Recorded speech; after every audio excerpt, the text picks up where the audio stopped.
Good morning, everyone. I'm loaded with a lot of coffee. I'm wide awake right now. Even though I was tired, I'm wide awake because the U.S. men's national team roster is out. We're going to face the almighty Trinidad and Tobago, but this time it's not to qualify for the World Cup like back in 2017. This time is to qualify to the 2024 Copa America. If we win, we're in the Copa America, which we should, regardless of the roster. We're going to talk about that in a second. And if we lose, we have to play like an extra playoff match to qualify. But if we don't qualify directly, and we're going to go through when the games will happen, where you can watch it. I have a special announcement too at the end of this stream. I have a special announcement. Yes, it is special. It is special. I'm not trolling or forcing you to be here. But the news is out.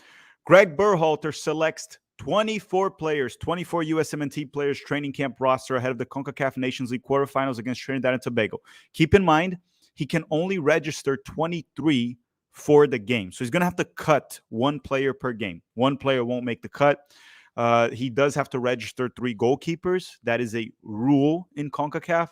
So that's it. We're going to go through the roster here. And again, we have to qualify for the Copa America. I'll go through that in a second. I also want to say thank you to everyone that followed us on Instagram. I had a big bet. Big bet. And I won. I had to hit 10,000 followers on Instagram, and we hit 10,000 followers on Instagram very quickly, and you guys are amazing. Tremendous job right there. But let's go through the roster, then maybe I'll read the article as well. So here's the roster, the 24-man roster that Berhalter brought. We'll talk about notable names missing. Yes, Christian Pulisic is not there, and I talked about this on Twitter, and I've talked about it multiple times. I don't think it's a big deal that Pulisic's not here because of the injury. I think it's fine that he's going to rest. And here's the thing. We shouldn't need Pulisic to beat Trinidad and Tobago. If we need Pulisic to beat Trinidad and Tobago in 2023, we got bigger problems, far bigger problems. So let's go through this roster here. The goalkeepers, he brought 3 goalkeepers because he has to bring 3 goalkeepers. And they are Ethan Horvath from Nottingham Forest, which he hasn't really even made the bench for them. Matt Turner's the backup. The other one is Gaga Sonina from Eupen. He belongs to Chelsea, but he's on loan in Belgium. Then you have Matt Turner from Nottingham Forest, which recently got benched, right? We talked about Turner. He has made some mistakes with Nottingham Forest. None of them really come down to shot stopping. Turner's still fine with shot stopping. But when he comes out of his line and, tries to play sweeper keeper, things get, I'm trying not to curse here, but they just become complete and utter crap when he tries to come out of his line. He shouldn't be playing as a sweeper keeper at any moment. But defenders, let's go through the defenders list because the goalkeepers don't really matter. Matt Turner is going to be the starter. And if he's injured, I'm assuming Greg would start Ethan Horvath over Gabriel Slonina. Still very young. Slonina's 19. But I'm happy that Slonina's here. I think it's good. Defenders, Cameron Carter-Vickers from Celtic. Serginho Dest from PSV. He's a right back. Christopher Lund from Palermo, left back. Tim Ream, center back from Fulham. Chris Richards, center back from Crystal Palace. Jedi Robinson, left back from Fulham. Miles Robinson, center back from Atlanta United. And Joe Scally from Borussia Mönchengladbach, also known as Borussia, not Dortmund. So one thing I want to say, there was a bit of a discussion on Twitter this week that was a bit silly in regards to who's better, Chris Richards or Miles Robinson. I don't think Miles should be in the U.S. men's national team roster anymore. Hasn't been that great in Major League Soccer as he was in the past. Keep in mind, the guy's also came back a while back from an Achilles injury. But I don't think it should be a debate in regards to Chris Richards and Miles Robinson. And Greg even agrees with that, right? Berhalter sees Richards as a starter. BJ Callahan sees Chris Richards as a starter. There's actually quite a gap between Richards and Miles, in my opinion. In everything, in terms of experience in a high level, Richards does have Bundesliga experience. He does have Premier League experience, Champions League experience. Chris Richards is far more technical on the ball, can play with both feet, unlike Miles. And then, when it comes to one-on-one defending, maybe Miles is even a little bit better or roughly the same. In the air, probably similar. I would not put Miles ahead of Richards in any situation, in my personal opinion. Joe Scally also makes the roster, the last one of the defenders. By the way, if you just arrived, drop a like, please, in the video if you haven't already. So, we can rig the YouTube algorithm. Don't forget, I have a special announcement. Actually, 2 special announcements. One of them is not so special. It's just an announcement. But one of them is actually very special at the end of this video. It's going to be pretty cool content that we're going to come up for you guys next week. Nevertheless, let's go to the midfielders. And the midfielders, we have Paxton Aronson from Eintracht Frankfurt. That is a pleasant surprise. He hasn't been playing much for Eintracht, but he's one of the most talented U.S. men's national team U20s out there. The brother of Brendan Aronson, very technical player. I'm fine with his inclusion. I don't expect Paxton to play unless there's injuries or it's just a blowout. We're defeating Trinidad by quite a bit. The other player is Johnny Cardoso from Internacional. He's been in fantastic form in Brazil for Internacional. And the fact that we don't have Tyler Adams, Johnny played okay last camp, deserves more chance. I think Johnny will probably see more minutes this camp, rightfully so, which, by the way, uh, I know we can't really announce the transfer. Internacional only wants to announce it after the Brasileirão is over. But Johnny has an agreement with Real Betis. Internacional has an agreement with Real Betis, and he's going to La Liga in January. Okay, unless something major happens. But the deal is done between the players and the clubs. I don't know if they signed the paper, but yes, the deal is done. They're going to keep a percentage of the future fee for Johnny, and the transfer fee, we're not sure. It's something between 6 to 10 million euros. But Johnny will be going to La Liga in January. Then you got Luca de la Torre from Celta de Vigo. And Luca, he is half fit right now. He's coming back from an injury or a muscle discomfort with Celta de Vigo. So we don't know if Luca is 100%. He's probably fine. He's probably fine, but maybe not 100%. And then going on, Leonard Maloney from Heidenheim. Did I get that right? Heidenheim from the Bundesliga. Weston McKennie from Juventus, Yunus Musa from Milan, Gio Reyna listed as a midfielder again from Borussia Dortmund, and Malik Tillman from PSV. Let me get a sip of coffee once again to, just kind of start to get my energy up. Even though I feel like I have a lot of energy. But going on, we have the forwards, which are the wingers and the center forwards. We have Brendan Aronson, Floating Balogun. So Brendan Aronson from Union Berlin, Floating Balogun, the center forward from Monaco, Kevin Paredes, the winger from Wolfsburg, Ricardo Pepi, center forward from PSV, and Alejandro Zendejas from Club America. So here's the thing. I have some takes here on this roster, some fears that I want to talk about. I think, in regards to qualifying to the Copa America, I have no fear. We should absolutely run over Trinidad and Tobago at home in Austin, Texas, and then we should be fine on the away game. It's 2 legs. But I will talk about that in a second. Let me go through the super chat here from Albert. And he says, would you prefer Brooks or Trusty over Miles? If so, which one would you have called in? Yes, I would prefer Brooks or Trusty over Miles. I would probably bring Austin Trusty over Brooks right now for a couple reasons. Trusty's younger, so it's more likely that if we're trying to look forward to 2026, it's more likely that we'll have Trusty in his prime and a John Brooks declining if he's not already declining. So I would bring Trusty over Brooks. Also, Trusty's been playing in the Premier League for a very bad Sheffield side and has been doing all right. I'm not saying he's a Premier League level center back. He starts to prove that. But to a bare minimum, Trusty is a good EFL Championship center back, gaining good, valuable experience in the Premier League. So I would bring Trusty over Brooks right now, mainly because of that. I'm envisioning 2026. And I think in terms of level, they're probably similar enough. Maybe Brooks a bit better, maybe not. It won't matter. But looking forward, Trusty would be part of the project, while Brooks, we're not sure. This is what I want to say here. And thank you for the super chat, Albert. Everyone else, make sure to smash the like button. This is what I find interesting here about this roster. We have 2 center forwards, and that's fine. It's Balogun and Pepi as expected. But wingers, he has brought Brendan Aronson, Kevin Paredes, and Alejandro Zendejas. We don't have Pulisic and Weah. They're both injured. We don't have Pulisic. We don't have Weah. My question to you is this. Do you think that he will move Gio Reyna wide?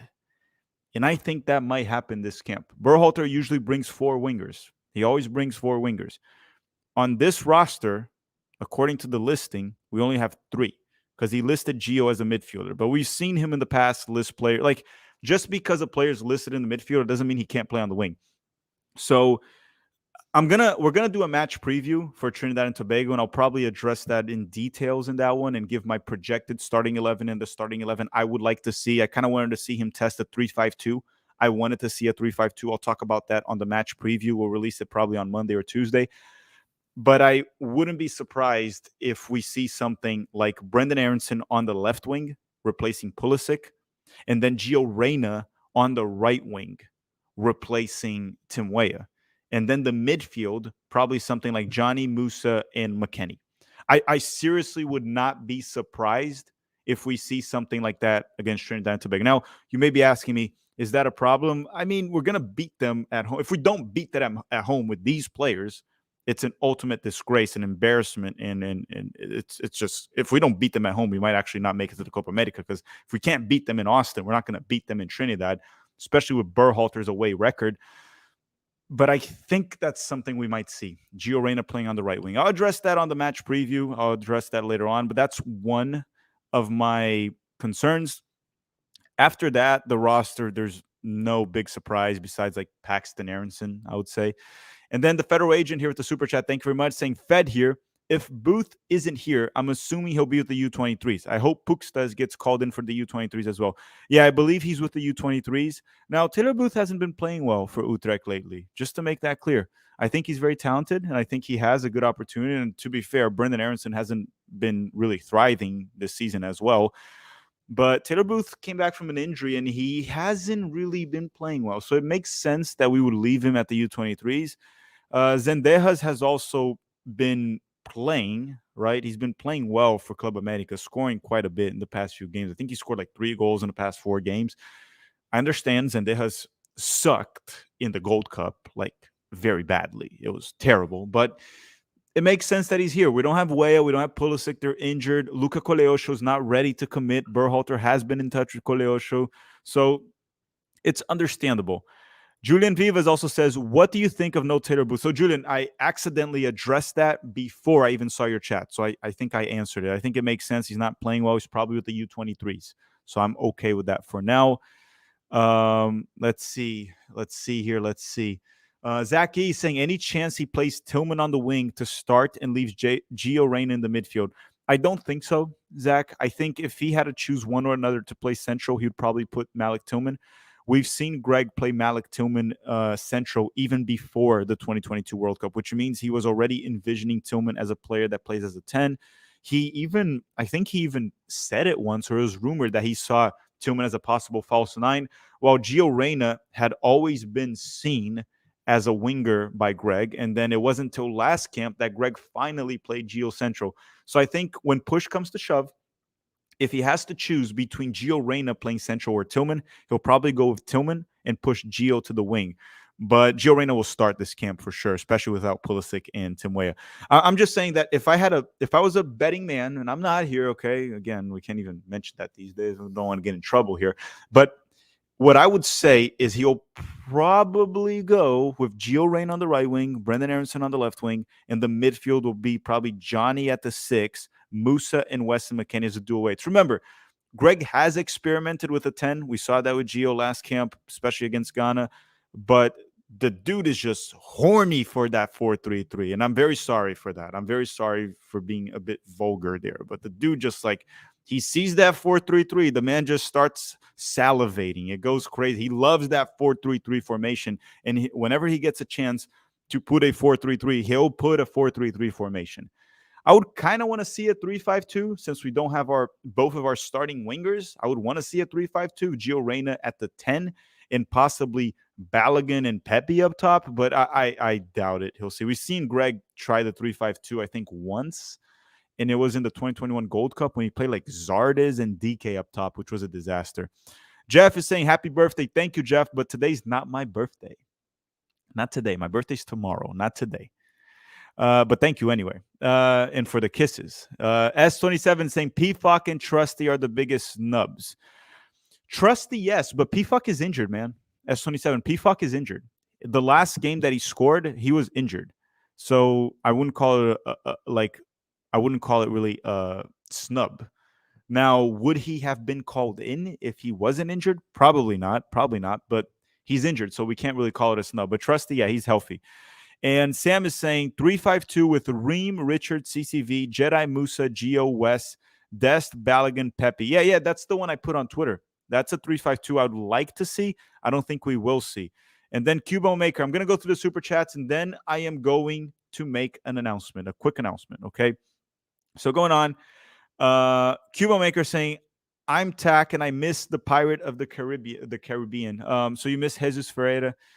Yeah, Jesus didn't make the roster. El Pirata. If we put the Pirate of the Caribbean, Jesus Ferreira in this game, he would score a brace and we would go through. But Greg didn't want to bring Jesus. It looks like what I like about these recent rosters from Greg Berhalter, and again, uh, I don't want to be a Greg hater. I'm not a Greg hater. So when Greg puts out a roster that you look at and you're like, one name, like probably just Miles for Trusty. That's probably the one thing I would change. Or Miles for Brooks, but he's not bringing Brooks. So probably Miles Robinson for Trusty.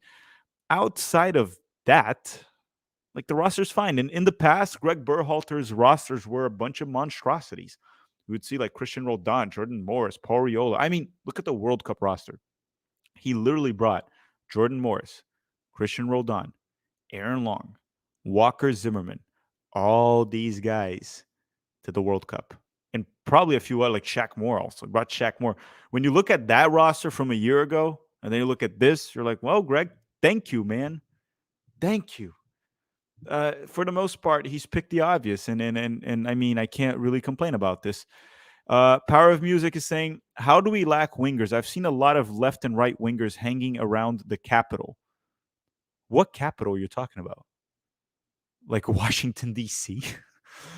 I mean, we've been talking about this for a while. The U.S. men's national team lacks winger depth. And then we lost Pulisic and Weah, and the drop-off is quite big, or we have to play Gio out wide. We lack depth on the wing. Paredes is a good option, but he's far from being a player ready to have an impact. Well, he might have an impact against Trinidad, but against big opponents, he's not going to have an impact. And then you also have like Luka Kolyosha that we want him to commit, but he hasn't. Brendan Aronson has been dropping a lot of stinkers, right? A lot of stinkers here and there, Brendan Aronson, but he's one of the wing options. So I'm probably going to think Gio Reyna will be playing on the wing. But everyone, drop a like in this video. Let me quickly put here for everyone the schedule so you can all know.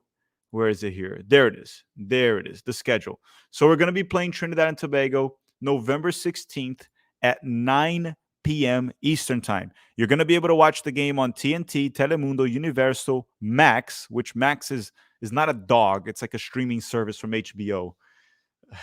God. Peacock. So it's like pretty much everywhere. TNT, Universal, HBO, Peacock. You're going to watch it everywhere. That's the first game on the 16th. We play at the Q2 Stadium from Austin FC, Austin, Texas. Then we go to Trinidad for the second game, November 20th at 7 p.m. Eastern Time. And you can also watch it on TNT, Universal, Max again, and Peacock as well. These are the two matches we're going to play. If we win and we go through, then we're in the Copa America. Anthony's saying Paredes on the wing. Well, Paredes will get minutes. I don't think he'll start. I think it'll probably be Brendan Aronson and Gio Reyna knowing Greg Berhalter. But I'll talk about whatchamacallit. I'll talk about that in the match preview. Albert is saying Tack, it was a joke. What was a joke? What was a joke? The Albert, what did you send a super chat that was a joke? The Trusty over Miles? Anyhow, whatever was a joke was a joke. So a couple of things before we go here on this stream. Obviously, drop a like if you haven't already. Also, drop a comment once the stream is over for the YouTube algorithm. Here's the two announcements. The first one is today at 1 p.m. Eastern Time. This video took me a while to make. I try to do a data-driven analysis and the eye test on it. We have a video analyzing who is the best center forward in CONCACAF right now. Is it Santi Jimenez, Jonathan David? Is it Fullerton Balogun? We have a video coming out soon. Okay, coming out very soon. It'll be out at 1 p.m. today. But here's the big announcement, okay? The big announcement is I will be in Austin, Texas for the U.S. men's national team match. So if you're there, we can meet up, obviously. Pete will be there too, by the way. Letting you all know we'll be there. There will be some other content creators going as well. We got invited by Brett Oppenheim. You guys probably remember Brett Oppenheim that was here at the channel for an interview back then. Big U.S. men's national team fan, Netflix star, and real estate guy. And he invited us to go, and we're going with him. We're going to go watch the game. We're going to have some extra access thanks to Brett himself. So I'm very thankful to him. We're going to be talking about that very soon. and I'll make a vlog. I'll make a vlog showing the full experience. Maybe we'll meet some of the players. Maybe we'll go on the field. Maybe I'll meet Greg Berhalter. I'll tell you guys one thing. I'm bringing Berhalter a gift. If I meet Greg Berhalter, I am going to give him a gift, and that'll be in the vlog. Yes, I'm getting him a gift. Will he like the gift? I don't know. I can't be responsible of that. But I will be getting Greg Berhalter a gift. But again, we'll see if he enjoys the gift or not, and if I even get a chance to meet him. But that's the announcement. It'll be fun. I'm going to make sure to make a vlog, record as much as I can. There'll be other content creators that were invited as well, so it'll be lots of fun. It'll be a very different vlog, which means I won't be able to do the live watch along for that day because I'll be at the game. But that's the downside. But the positive is that you guys are going to get a very fun vlog. It's going to be different. And hopefully I don't get in trouble there, which I don't think I will. Hopefully. We'll see. We'll see. Like the Jack Grealish meeting. Yes, Ryan. Like it's going to be a vlog similar to that Manchester City one. If you guys watched the Manchester City one that I met Pep Guardiola, Jack Grealish, I told Jack Grealish to his face that it was called soccer. And then he took a selfie with me. So it's going to be something like that. I didn't get in trouble in that one, so I probably won't get in trouble on this one as well. It's going to be fun. And I'll bring Greg Berhalter a gift as long as he meets with me. And hopefully, hopefully he likes the gift. Not making any promises here. It's not really a choice. It's not really like. It's a good gift. It's a good gift. I don't want to spoil it because Greg might watch this and then he'll be prepared for the gift. I want it to be a surprise. R. Lubin, before we go, is saying, hot take, maybe in the past, Greg Berhalter felt obligated to play MLS players due to the pressure from the federation and being afraid of losing his job. But now he's bringing the players that are actually USMNT quality. I think he's just stubborn, man. I think he's just stubborn. And then maybe the time that he was out, he had some time to think. He realized where he was right, where he was wrong, and he's adjusting slowly.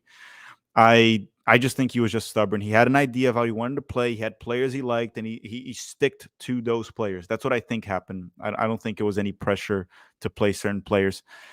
Julian Viva is saying, Edgar Moreno said on Twitter that there will be MLS players transferring to Europe that are American. Do you know who they can be? So what I heard is Miles Robinson. He'll go to Europe because he's a free agent. I also heard John Token is going to Europe very soon, within the next 6 months at least, by the summer. And another one that I heard from sources close somewhat is Diego Luna. Those are the ones I heard. There's no deal, though, with any of those players that I know of. But those are the ones that I heard they have actual offers. But I don't have any sources that can confirm any of that besides the ones close to these players. Andy Garcia is saying possible pregame IRL stream at Austin. Yes. So I won't be doing the live watch along when I'm in Austin, but I will be doing a pregame stream before the game. Okay. And then obviously when the game starts and we're at the stadium, I'm going to focus on the game, focus on making a very good vlog for everyone here. Going to try to do a good job, just like I did with the Manchester City. I just gave myself a high five for the Manchester City one. I thought it was a good one. Then I'm going to send it to Dustin, and Dustin's going to get that ready, and it's going to look good. It's going to look beautiful. Aaron Long for 2026, a member of the channel, saying, we will lose without our MLS captain. Greg, no, we're not. Even though if we played MLS, we played Trinidad and Tobago in the Gold Cup, and we beat them 6-0, right? Wasn't that the game that Jesus had a hat trick? Yeah, Jesus had a hat trick or a brace. We should have no issues beating this team in Austin. And once we beat this team in Austin, when we play the away game, should beat them again. But anyhow, everyone, thank you very much for watching. I put the roster, and I'll put it on screen once again. If you just came in, you can take a screenshot of this. This is the U.S. men's national team roster. It's on screen. You can take a screenshot, read it yourself, or you can go back on the stream and see my takes on it. Drop a like. In about 1 hour, the CONCACAF Best 9 video will be out. We did an analysis on it and who is the best CONCACAF 9. Is it Santi Jimenez? Is it Balogun? Is it Jonathan David? You'll find out soon. And then next week, we have the vlog match preview. Lots and lots of content. They're asking, Fumar Moda saying, bro, can you get credentials for the presser? I don't know. If that would happen. I would have to ask Brett. He's the one getting us access. Brett is a tremendous guy and doing a great job for us, and he's making it happen. So I don't know what he'll get for us. I'm just thankful for Brett Oppenheim to getting us what he got. But I don't know what access he will get us as far as talking to in the press conference or players or Berhalter or U.S. soccer officials. I don't know. I'm just thankful he got us there, and I'm going to try to make the best out of it. If I get the opportunity to ask questions, I will ask questions, not the crap questions that the journalists ask. I'll ask a bit tougher questions, some that I really wanted to know and no one really asks, and I'll try to do a good vlog, but I don't know. I can't promise that. MJ saying, what about McKenzie over Miles Robinson? I think McKenzie for Miles Robinson, to me, it's more of like 6 for half a dozen. I don't see much of a difference between McKenzie and Miles Robinson, in my opinion. Maybe McKenzie's a bit better, challenging himself in Europe, but I don't think it's that big of a gap. Maybe Miles is even better, but I would probably put Trusty ahead of Miles. But everyone, thank you very much for watching. Drop a like, and I'm excited for this camp, man. It's going to be fun. The vlog's going to be amazing, and we'll get the match preview done for y'all next week. And obviously the USMNT Abroad episode on Monday. Okay? Ciao.